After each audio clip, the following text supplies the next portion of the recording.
Sir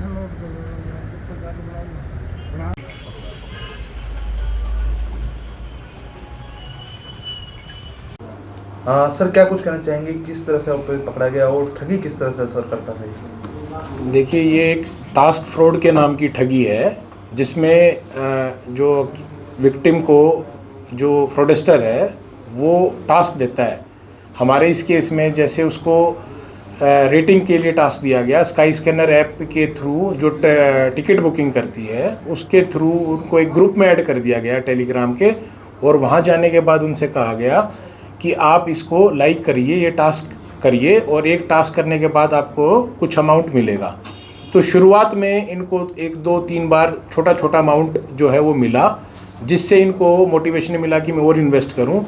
और जब इनका अमाउंट जो है और ज़्यादा लग गया तो उन्होंने कहा कि भाई 11 लाख रुपए और जमा कराएं। तो इनके तब तक टोटल जो है 5,84,000 के करीब रुपए जो है वो दे चुके थे। फिर उन्होंने कहा अगर आपको अपना टोटल और प्रॉफिट लेना है तो आपको इस अमाउंट को और जमा कराना पड़ेगा, जो कि केवल एक चीटिंग के लिए वो लोग कर रहे थे। इसमें कोई भी सच्चाई नहीं थी, ना कोई इसके अंदर कोई ऐसी एक्चुअल में ऐप एग्जिस्ट करती थी। जो ये व्यक्ति जो है बिना वेरीफाई करे, बिना जानकारी के, बिना नॉलेज के अभाव में इन फ्रॉडस्टरों के चुंगल में आ गया और इनके साथ इतनी बड़ी ठगी हो गई। तो इस केस में हमने एक एफआईआर दर्ज करी 14 नंबर, जिसको हमने दर्ज करने को 13 तारीख को हमने दर्ज करा, और 14 तारीख को हमने एक व्यक्ति को गिरफ्तार किया है जिसका नाम है जितेंद्र कुमार सन ऑफ हरिंदर, और ये बेसिकली जो है नागौर का रहने वाला है। तो इस संबंधित केस में फर्दर इनके डिस्क्लोजर में आगे अपराधियों के नाम आए जिनको जल्दी पकड़ लिया जाएगा।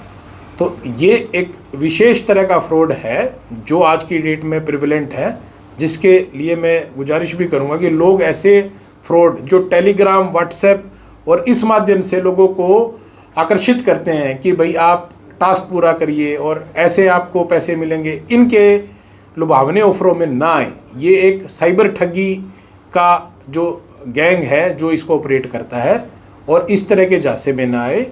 और भविष्य में भी हम इस तरह की जो है वारदातों को ट्रेस करते रहेंगे, और लोगों से अपील है कि वो इस तरह के झांसे में ना आए और सुरक्षित रहें। फ्रॉड कितने का हुआ था सर ये? पूरा बोलो, फ्रॉड कितने का था सर ये? 5,84,000। तो संपर्क में सर कैसे आया व्यक्ति जिसके साथ फ्रॉड हुआ है, वो संपर्क में कैसे आया और आरोपी ने कैसे उसको संपर्क किया? पूछताछ में कुछ पता चला हो सर? देखिए, ये इनको टेलीग्राम पे एक ग्रुप है, उसमें ऐड कर दिया गया अपने आप जी। और उस ग्रुप के अंदर ये ऑफर चल रहा था कि आप ये टास्क कीजिए। तो जब इन्होंने वो देखा वो ग्रुप, उसमें और भी लोग ऐड थे, तो उसको लगा कि ये ऑफर करने से अगर ऐसे पैसा मिल रहा है तो मैं भी क्यों ना अपना पैसा लगाऊं। तो उनको लालच दिया गया। तो ये जो अपराध है, ये लालच के चक्कर में लोगों को दिखाया जाता है कि आप इतना कमा सकते हैं, इतना कर सकते हैं, जबकि ना तो ऐसी कंपनियों के कोई ऑफिस का इनको पता होता, ना इनके जो कॉल करते हो आप तो ये उठाते हैं। तो जब हमें किसी का रजिस्टर्ड ऑफिस ही नहीं पता, उसकी ऑथेंटिसिटी ही नहीं पता, तो हमें उस चीज़ में कभी भी निवेश नहीं करना चाहिए। अदरवाइज़ आप इन साइबर फ्रॉडस्टर्स के जाल में फंस जाते हैं।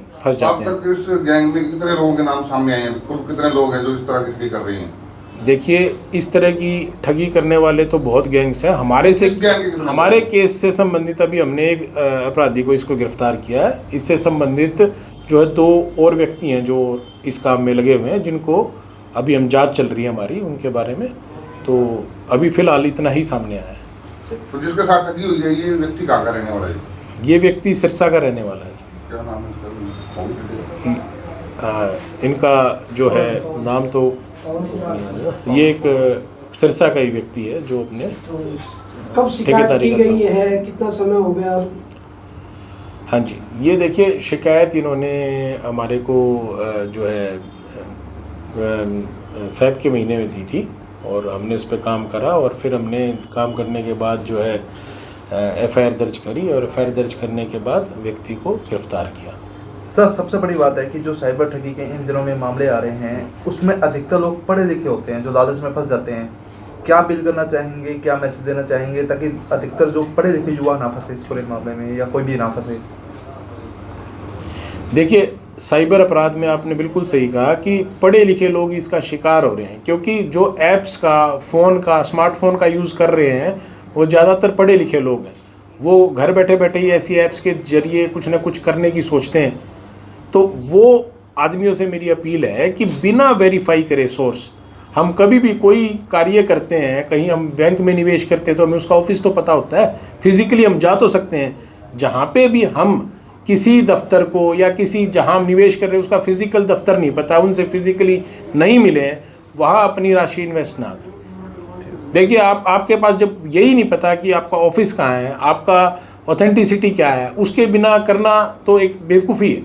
तो उस तरीके के झांसे में ना आए और बिना वेरीफाई करें, बिना किसी का ऑफिस देखें, बिना उन आदमियों का जो ठिकाने के आप इन्वेस्ट ना करें। इसी गलती के कारण लोग फंस रहे हैं, क्योंकि वो वेरीफाई नहीं करते कि जो आदमी व्हाट्सएप पे आ गया, टेलीग्राम पे आ गया, उसको सच्चा मान रहे हैं।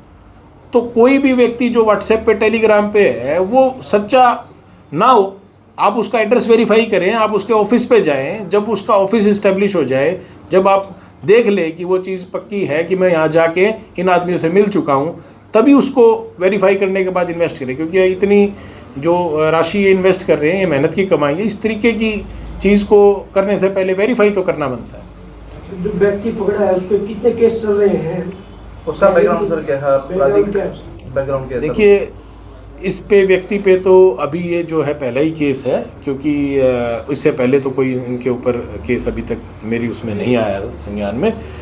पर इस तरह के गैंग के पीछे हो सकता है काफ़ी और एफआईआर्स भी रजिस्टर मिले, जो अन्य राज्यों की पुलिस भी इन लोगों को खोज रही है। तो ये गैंग जो है जो ऑपरेट कर रहा है, इसको एक आदमी के साथ नहीं, इन्होंने मल्टीपल लोगों के साथ ठगी की होती है। उसके बारे में हमारी जांच चल रही है। जो भी फैक्ट सामने आएंगे उसके बारे में बताया जाए। ठीक है।